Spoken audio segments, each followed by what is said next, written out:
প্রথম কথা, গতকাল যে মামলাটা হয়েছে এটা কমপ্লিট একটা বানোয়াট মামলা। ওনার এতগুলো সিসিটিভি, একটা ওখানে আমাদেরকে কোথাও সিসিটিভিতে দেখাও যাবে না, কারণ আমরা কোনো সময় যাইনি ওখানে। উনি কি বুঝে কি উদ্দেশ্যে এই মামলাটা করে আসছে, এটা এক চিন্তার বিষয়। বিএনপির সাবেক ভাইস চেয়ারম্যান গিয়াসউদ্দিন কাদের চৌধুরীর 2 ফুয়া সহ 9 জনের বিরুদ্ধে ফ্ল্যাট দখলের অভিযোগে গড়া মামলার ঘটনারে কেন্দ্র করে মঙ্গলবার সংবাদ সম্মেলন করে অভিযোগ অস্বীকার করে সামির কাদের চৌধুরী। ও হয় প্রায় 20 বছর আগে তারা ডেভেলপার কোম্পানির তুন ফ্ল্যাটটো কিননি আর ফারজানার কাগজপত্র এলদি বানোয়ার। সামির প্রশ্ন তুলে নিজেরার কেনা ফ্ল্যাট দখলের অভিযোগে মামলা হয় ক্যাঙ্গরি। মামলাতে হয়তো বা ডেভেলপার যে শামসুল আলামিন, আমাদেরকে যারা ফ্ল্যাটটা বিক্রি করেছে, ওনাদেরকেও যারা ফ্ল্যাটটা বিক্রি করেছে ওনাদেরকেও মামলায় দিয়েছে। তো আমরা তো ফ্ল্যাট কিনেছি শামসুল আলামিন থেকে, ওনার থেকে না। তো উনি যদি কিছু ওনার বোঝাপড়া থাকতো, এগুলো তো শামসুল আলামিনের সাথে থাকতো, আমাদের সাথে না। তো ওই ক্ষেত্রে এখন উনি কি চিন্তাভাবনা করে, মানে ওনার জিনিসটাও একটা, ওনার ভাবনাটাও আমার কাছে পুরো ম্যাসাকার লাগছে। কারণ হলো যে উনি কি বুঝে কি চাচ্ছে এটা নিয়ে আমার খুবই সন্দেহ। কারণ এখানে তো বিল্ডিং দখল করার এটা প্রশ্নই উঠে না। আমার ফ্ল্যাট আমার দখল করার কি? আমার ওখানে এত বছর ধরে অফিসই ছিল, আমার গত 1 মাস ধরে অফিসের রেনোভেশনের কাজও চলছে। তার দাবি সম্প্রতি ফ্ল্যাট প্রবেশে বাধা দেওয়াই ইতারারে, এমনকি প্রাণনাশের হুমকিও দেওয়াই। এই ঘটনার ভিডিও আছে ইতারার হাতে। সামির ও তার ভাই সাকির কাদের চৌধুরী সুষ্ঠু তদন্তর দাবি জানাই অবিলম্বে নিজেরার ফ্ল্যাট প্রবেশের অনুমতি চাই।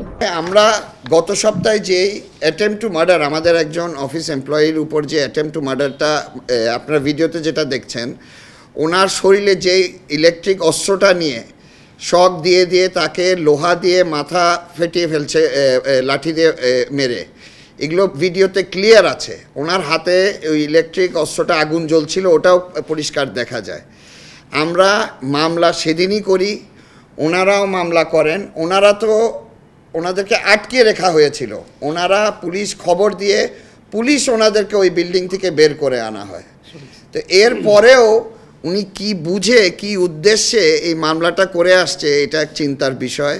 হৈরাহির গুলশানের একান ফ্ল্যাট দখল লই চাঞ্চল্যকর মামলাত নামাইছি বিএনপির নেতা গিয়াসউদ্দিন কাদের চৌধুরীর 2 ফুয়ার। সোমবার ডাহার আদালতত ফারজানা আন্না ইসলাম নামৰ এক নারী অভিযোগ করে তার স্বামী প্রয়াত শিল্পপতি মাইনুল ইসলামর ফুয়ারে গড়া চুক্তির ভিত্তিতে 2007 সালত তারা ফ্ল্যাট দখলত লয়। কিন্তু পরবর্তীতে গিয়াসউদ্দিন কাদের চৌধুরীর ফুয়া সামির ও সাকির সহ 9 জন ওই ফ্ল্যাটর জাল কাগজপত্র দেখাই দখলর চেষ্টা চালায়। আদালত মামলাও আমলত লই তদন্তের দায়িত্ব দিয়ে সিআইডি রে।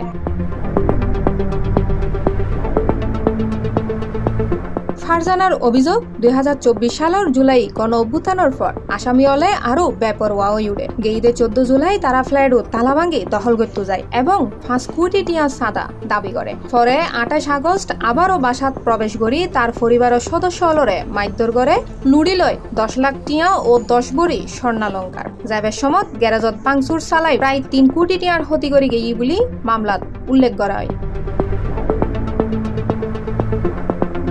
এর পরপরই মঙ্গলবার গুলশানত সংবাদ সম্মেলন করে সামির কাদের চৌধুরী। এই সময় তার ছোট ভাই সাকির কাদের চৌধুরীও উপস্থিত আছিল। অন্যদিকে মামলাত আরো আসামি করা হয় রিয়েল এস্টেট প্রতিষ্ঠানের স্বত্বাধিকারী আরেফিন শামসুল আলম সহ 7 জনরে। অভিযোগত হওয়ায় তারা জাল দলিল তৈরি করে ভবনের 2য় তলা সম্পূর্ণ ফ্লোর দখলের চেষ্টা চালাই। জুলাই গণ অভ্যুত্থানের পর দেশ চলে জোরজার মুল্লুক তার। এখন এন্ডে জোর হনে সালার ইয়ান বাইরে এবু সিআইডির তদন্ত। C+ TV Chittagong.